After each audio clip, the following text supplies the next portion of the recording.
Štvrtý retro videoherný mesiac máme za sebou. Som Kira260686 a som youtuber či streamer. Neviem, aký je medzi tým rozdiel, ale to neviete ani vy. Preto týmto pozdravujem všetkých hejterov, fakerov, cheaterov, lamičety, spamy a nie, na repovú kariéru sa nedám. Stačí mi bohatá videoherná kariéra odštartovaná americkým spôsobom z garážového zákulisia na československej scéne s pocitom áno, tentokrát to vyjde.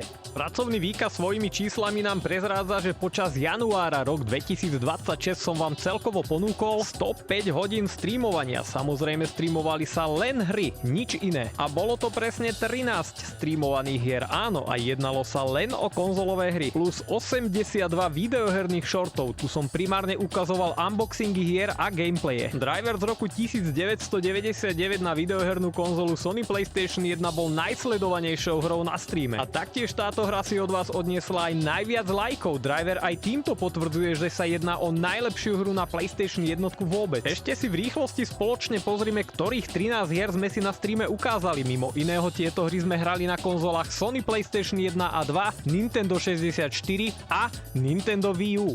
Začiatok roka odštartovala hra Resident Evil 2. 1.1.2026 sme zapali hru na PlayStation 1 a za 7 hodín som ukázal svojim fanúšikom aj záverečné titulky tejto hry. Hru som hral po 25 rokoch na streame a prejdenie tohto klenotu na jeden záťah po tak dlhej dobe bol aj pre mňa veľkým príjemným prekvapením. A musím uznať, že štart do ďalšieho nového videoherného roka z garážového štúdia sa vydaril nad moje očakávania. Druhou odstreamovanou hrou na tomto YouTubeovom kanále bola Croc Legend of the Gobos, hra z roku 1999, ktorú sme si zahrali na PlayStation 1. Pravdu povediac, bál som sa zle ovládateľnej kamery v 3D svete tejto hry, no po pár hodinách streamu som bol milo prekvapený, s kamerou som si poradil a tento problém som už nevnímal až tak ako v 90. rokoch, keď som sa s hrou prvýkrát stretol. Hru som počas streamu prirovnával k hrám ako Mario 64, Crash, Spyro, Medieval a podobne, je to taký mix z každého, no pri Croc je primárne kladený dôraz na menšiu náročnosť a detský svet.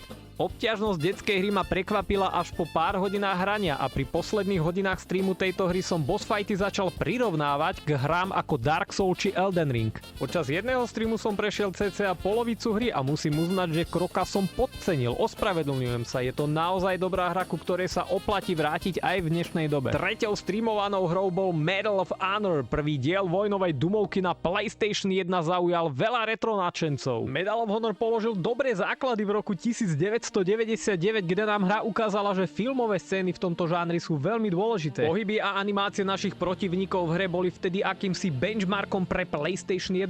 Dobrý pocit z gunplayu nechýbal a o pár hodín, keď sa mi dostala hra pod kožu, som prestal používať aj priblížené mierenie a strieľal som len tak od oka. Miestami som si pripadal ako nejaký Punisher. Štvrtá hra bola z múzea záhrobia. Kostlivec Sir Daniel Fortescue z hry Medieval z roku 1998 ma aj po XY rokoch dostáva do divného uhlu pohľadu na vec, kedy priznávam, že rozmanitosť tejto hry ma aj v dnešnej dobe dokázala dostať na kolena. Je to jedna z hier v mojom živote, ku ktorým sa chcem vrátiť viackrát a to priznávam, že toto nie je môj štýl. Týchto hier v mojom tzv. Opakovanom rebríčku je len zopár. Na prvý pohľad zlá kamera, no nie je v konečnom dôsledku až tak zlá a na prvý pohľad nie až tak dobre vyzerajúci hlavný hrdina, no nie je v konečnom dôsledku až tak škaredý ten hrdina.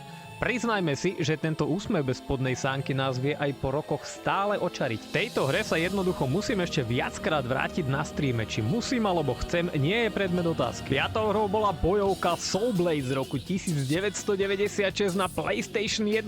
Prvý diel série Soul Calibur v Japonsku známy ako Soul Edge inšpiroval viacerých fanúšikov k tomu, aby si túto hru po odsledovaní streamu aj znovu zahrali. Ragehard v hre bol hlavným ťahuňom úspechu tejto série. Nadčasový Tekken so zbraňami bol dobrým konceptom a začiatkom tejto značky z dielne profesionálov na tento typ hry od spoločnosti Namco. Škoda, že vyrážanie zbraní nebolo zdedené v ďalších dieloch tejto hry. Mód nahrávania zbraní bol pre mňa lákavejší a originálnejší ako arcade mode v hre, inak až počas streamu som si uvedomil, že je to mód pre starších a šikovnejších hráčov. Asi aj preto som tento režim ocenil až vo vyššom veku a nie v 90. rokoch, keď som bol špunt a nevedel som, čo odo mňa vlastne aj hra chce. Šiestá hra téma na streame bola mafia na kolesách. Hlavným hrdinom bolo auto, ktoré malo pokazené všetky dvere a z tohto dôvodu sa z auta nedalo vystúpiť. A tak náš príbeh bol uzamknutý na podvozkoch hojdajúcich sa amerických osemvalcov. Presne tak, driver z roku 1999 opäť zahviezdil na tomto YouTubeovom kanáli. Tento stream sa zároveň stal najsledovanejším videom 4. mesiacu mojej YouTubeovej garážovej kariéry. Je to len dôkaz toho, že driver je nesmrteľný a aj keď nie každý z vás je fanúšikom tejto značky, musíme si priznať, že táto hra má niečo v sebe, čím vedela zasiahnuť hráčov na správnom mieste tak, aby na hru nikdy nezabudli. Áno, mňa hra trafila, zásah bol priamo do čierneho. Thank you everybody and goodbye. Asi idem ukradnúť nejaké auto na parkovisko, aby som mohol začať nový život. Majte sa za to. Obľúbené šťastné číslo 7 ukradol Jak and Dexter The Pursuer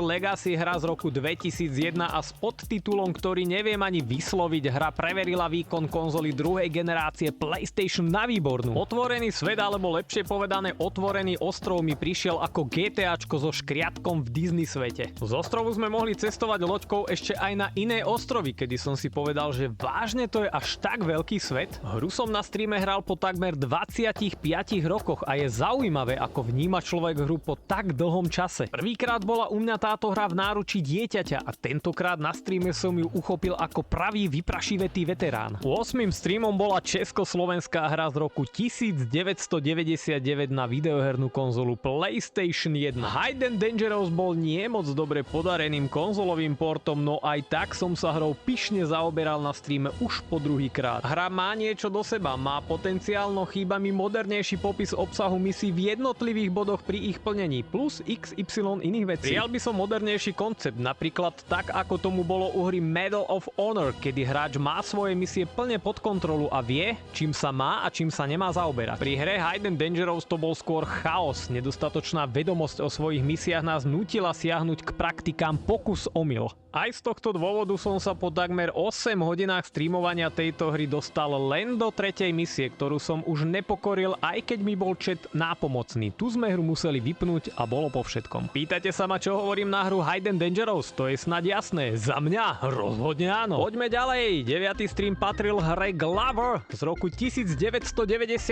Túto hru sme hrali na konzole Nintendo 64 a aj keď som počas streamu tvrdil, že sa jedná o exkluzivitu, fanúšikovia ma vyviedli z omylu a mali pravdu. Hra dostala nedávno aj svoj digitálny remaster. Nie je to žáner pre každého, no publikum, ktoré je zasiahnuté týmto žánrom, bude túto hru milovať. Na každom kroku nás hra núti premýšľať nad novým postupom prekonania jednotlivých prekážok. Riešenie hádaniek nie je tou najťažšou výzvou v hre, ale skôr jej ovládanie. Musím sa priznať, že mi miestami dochádzala trpezlivosť. Hru som streamoval takmer 8 hodín, na streame sa k tejto hre už vrátiť nechcem, ale v súkromí si ju ešte skúsim. Jasné, bude to pain gameplay, ale teším sa. 10. streamom nás potešili závody a pokrčené plechy v hre Destruction Derby Raw, hra z roku 2000. Posledný diel tejto série na PlayStation 1 sme si ukázali na tomto kanáli už druhýkrát. No tentokrát som sa na streame zaoberal len módom Smash for Cash. Hru sa mi podarilo dvakrát prejsť počas streamu, čiže svojich fanúšikov som potešil dvakrát pohľadom na záverečné titulky tejto hry. Hra ponúka najoriginálnejší mod kariéry, aký som zažil vo svojom videohernom živote. Za zarobené peniaze si musíme po každom závode v prvom rade opraviť auto, aby sme mohli pokračovať v ďalšom zarábaní peňazí. A ak máme peňazí dostatok za dobre obsadenú finálnu pozíciu v závode, môžeme premýšľať aj nad kúpou nového auta. A ak sa v závodoch moc nedarí, sme radi, že máme aspoň na opravy.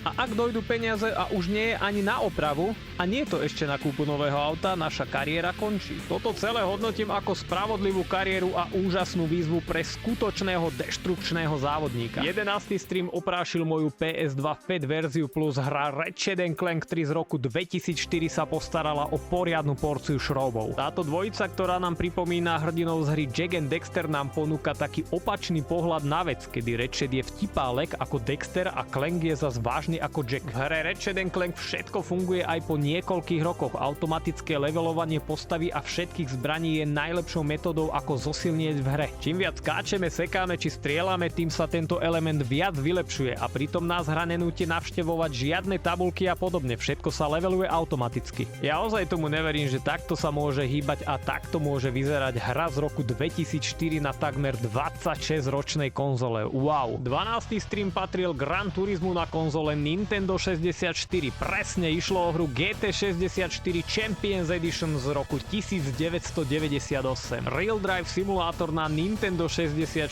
so svojimi 6 autami a 6 dráhami sa snažil dokázať, že je veľkou hrou na Nintendo 64 v tej dobe, no nie je tomu tak. Ale je to dobrá hra od malého tímu, ktorú som ja kedysi vnímal ako veľký projekt Nintendo, no dnes viem, že je to skôr zázrak od pár ľudí z Japonska. GT64 je dobrý a veľmi obťažný jazdný model, ktorý vie prekvapiť, zaujať, pohltiť a pobaviť aj so svojím slabým obsahom. Licencované značky aut dodávajú hre buket kvality. Záverečné titulky v hre sme si pozreli niekoľkokrát počas 8-hodinového streamu. Jeden priechod Championship modom nás zabavil na niečo cez hodinu, čiže po tomto prejdení nám neostalo nič iné, len skúsiť to isté s iným autom a hotovo. 13. a poslednou hrou v 4. mesiaci streamovania na YouTube bola tak trochu moderná hra, a to Tekken Tag Tournament 2 z roku 2011. Jednalo sa o špeciálnu verziu tejto hry s podtitulom Wii U Edition. Áno, hrali sme Tekken na konzole Nintendo Wii U. Bonusy tejto Wii U edície boli grandiózne. Pikošky ako územia zo Super Mario Bros., kde nám z neba padali hríbiky, ktoré menili našu veľkosť, boli hlavným základom tejto Nintendo verzie. Či hviezdičky, ktoré nám dodávali určitý čas nesmrteľnosť, boli dobrým lákadlom na XY hodín bonusovej a jedinečnej zábavy navyše. Tento spomínaný obsah je špeciálne robený od Nintendo len pre Nintendo, nikde inde si tento bonus nemôžete užiť len na konzole Nintendo Wii U. A toto všetko je ešte skrášlené perfektnými kostýmami pre každú postavu v hre Tekken. Kostýmy sú primárne licencované rôznymi hrdinami značky Nintendo ako Zelda, Link, Mario, Luigi, Toad, Star Fox, F-Zero a kopa iných. Za jedinečnú originalitu a nápaditosť dávam Nintendo 10 bodov z 10. Za mňa rozhodne áno.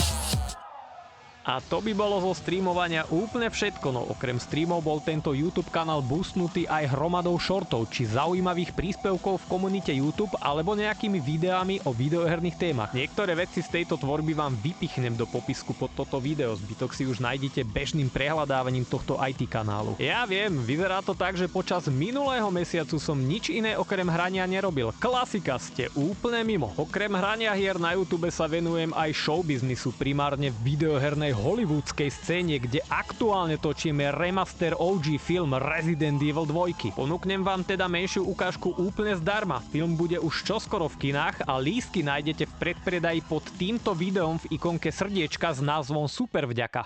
Leon! Claire, you made it! Yeah.